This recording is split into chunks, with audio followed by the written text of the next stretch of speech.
동학 시인의 그리움에 대해 살펴보도록 하겠습니다.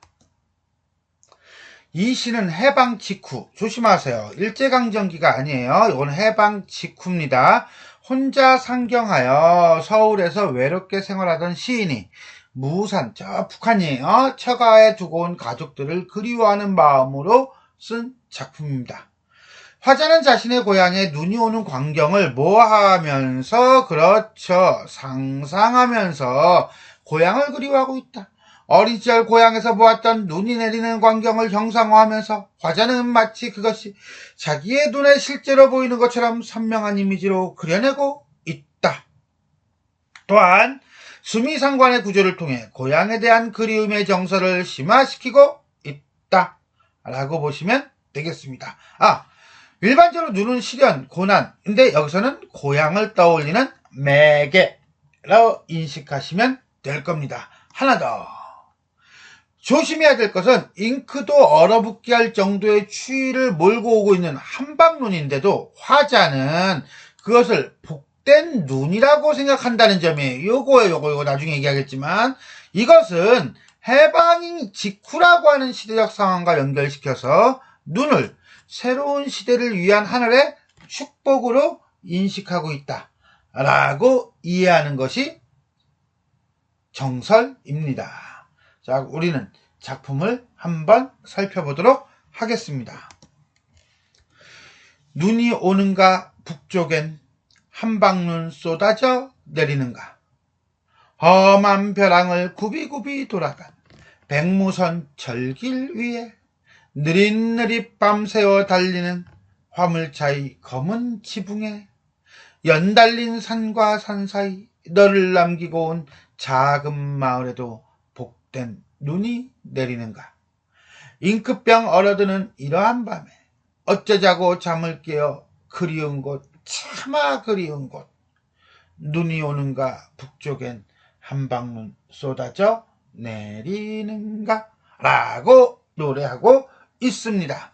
딱 현재의 모습과 지금, 그 다음에 회상의 모습이 구별이 정확하게 돼야 될 거예요. 예를 들어서 이러한 밤이라고 했으니까 이거는 현재죠. 현재고요. 시인 입장에서 본다면 서울일 거예요. 하지만 여기는 과거 회상이라고 봐야겠죠. 그죠? 이렇게 정리가 될 겁니다. 자, 그럼 한행 한 구절 한 구절 살펴보도록 하겠습니다. 눈이 오는가 북쪽엔 한방눈 쏟아져 내리는가. 눈, 그렇죠, 그리움의 매개체겠죠. 그렇다면 북쪽, 그렇죠, 그리움의 공간이고 홈타운 정도로 보시면 되겠네요. 자, 그러면 눈은 눈이에요. 근데 한방눈 쏟아져 내리는가 라고 했더니 고향에 오는 눈은요, 포근한 이미지죠. 포근한 눈이에요. 고로 포근한 고향의 이미지라고 본다면 눈이 무엇으로, 한방눈으로 구체화되었다 라고 보시면 되겠네요. 내리는가, 는가, 오는가, 역시 마찬가지로 뭡니까? 그리움의 극대화라고 할 수 있겠습니다. 1년은 결국 고향에 대한 그리움. 2년으로 가볼까요? 험한 벼랑을 굽이굽이 돌아간, 험한 벼랑을 굽이굽이 돌아간. 자, 결국 뭐예요? 고향 가기가 쉽지가 않아요. 그 고향 하면 딱 떠오르는 게 뭐야? 그러니까는 그건 바로 백무선 철길이야. 백무선 철길이 첫 번째 화자에게 오는 고향에 대한 이미지라고 한다면, 두 번째 화자에게 오는 고향에 대한 이미지는 화물차의 검은 지붕이에요. 더더군다나 이 검은 지붕은 흰 눈과 색채 대비를 이루고 있겠네요. 자, 그러고 보니까 이 무산지방은 철길과 화물차, 이게 되게 많거나 이거밖에 없거나 뭐 이 정도가 되겠네요. 자, 그런데 험한 벼랑을 굽이굽이 돌아간 느릿느릿 밤새워 달리는, 결국 뭡니까? 의태어 음성 상징어를 사용해서 고향의 이미지를 구체적이고 생동감 있게 표현하고 있다 라고 볼 수 있겠나요? 오케이. 더더군다나 밤새워 달리는 화물차의 지붕이에요. 그죠? 무생물을 생물로 표현하고 있는 뭐다? 화류법이면서 전체적으로 볼 때는 고향의 이미지를 회화적으로 제시하고 있다 라고 할 수가 있겠습니다. 연달린 산과 산 사이, 연달린 산이 그냥 연달아 달려있다는 거야. 그냥 막 쭉 이어져 있는 거야. 평야가 없어. 외진 산골. 너. 이게 바로 고향의 이미지 세 번째가 되겠네요. 사랑하는 사람, 러버, 이 정도가 될까요? 그렇게 보면 될 것 같아요. 온 작은 마을, 고향이죠? 복된 눈 내리는가? 잠깐. 우리는 아까 눈에서 한방눈으로 갔다. 한방눈에서 이제는 뭐야? 복된 눈으로, 눈에 대한 의미를 부여하고 있다. 어찌 본다면 눈은요 그냥 객관적 사실이고요. 이것을 구체화한 거야. 그러니까 눈과 한방눈은요 객관적 사실이라고 볼 수 있어요. 그런데 여기서 복되다라고 하는 것은 객관적 사실이 아니죠. 이거는 화자가 의미를 부여하는 거죠. 결국 뭐예요? 가족들에게 복을 가져다 주기를 바라는 마음이 담겨 있다 라고 보시면 되겠고요. 그 다음에 아까 처음에 얘기했던 것처럼 해방 직후라고 하는 어떤 시대적 배경과 연결을 지켰을 때는 어떤 새로운 희망이라고 이해할 수도 있겠습니다. 자, 그 다음에 쏟아져 내리는가의 능가는 그리움을 극대화한다고 그랬는데요. 요거는 추측 종결 어미로서 그리움을 극대화하고 있다. 이렇게 보는 게 맞습니다. 빼먹어서 넣었어요. 자, 2년과 3년. 눈이 오는 고향의 모습에 대한 회상. 잉크병이 얼어드는 이러한 밤, 이건 바로 뭡니까? 그렇죠. 화자가 있는 현실이죠. 타양, 서울이죠. 그리움을 심화시키는 배경이라고 본다면 어쩌자고 잠을 깨워. 그리우니까 네 글자로 전전반측.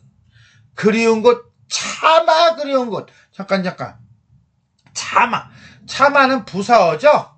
부사어를 사용했어요. 근데 문제는 뭐냐면 이 부사어가 그리운이라고 하는 것과 매치가 되나? 호응이 되나? 안 되죠. 시적 허용이에요. 왜? 참아는 보통 부정적인 용언과 결합하는 부사어예요. 참아 뭐뭐하지 못하다. 참아 뭐뭐하지 않다. 근데 그리웠다라고 하는 것과 결합한다는 건 문법적으로 어울리지 않아요. 하지만 이러한 부사어를 사용함으로써 오히려 그리움이라는 화자의 정서를 강조하고 있다라고 보셔도 되겠습니다. 사연, 추운 밤에 느끼는 그리움. 눈이 오는가 북쪽엔 한방눈 쏟아져 내리는가. 뭐야? 1년이죠? 결국 이런 건 뭡니까? 1년과 끝년이 물리는 걸. 그렇죠. 수미상관. 고향에 대한 그리움을 고조시키고 형태적 안정감을 부여하며 운율을 형성하고 있다라고 볼 수가 있겠습니다. 오연, 결국은 고향에 대한 그리움이라고 정리가 되겠네요. 자, 그럼 우리 전체적으로 정리해 보도록 하겠습니다. 갈래는요, 자유시 서정시고요, 회상적이고요, 독백적이다. 눈이겠죠? 한방눈이고요, 복된 눈이고요, 가족에 대한 그리움이다. 화자의 상념에 따라서 상념 띵크죠? 시상을 전개하고 있다. 북쪽엔 눈이 내리는가? 험한 벼랑을 눈이 내리는가? 느릿느릿 밤새워 눈이 내리는가? 두메삭골 작은 마을에 눈이 내리는가? 이렇게 정리가 되네요.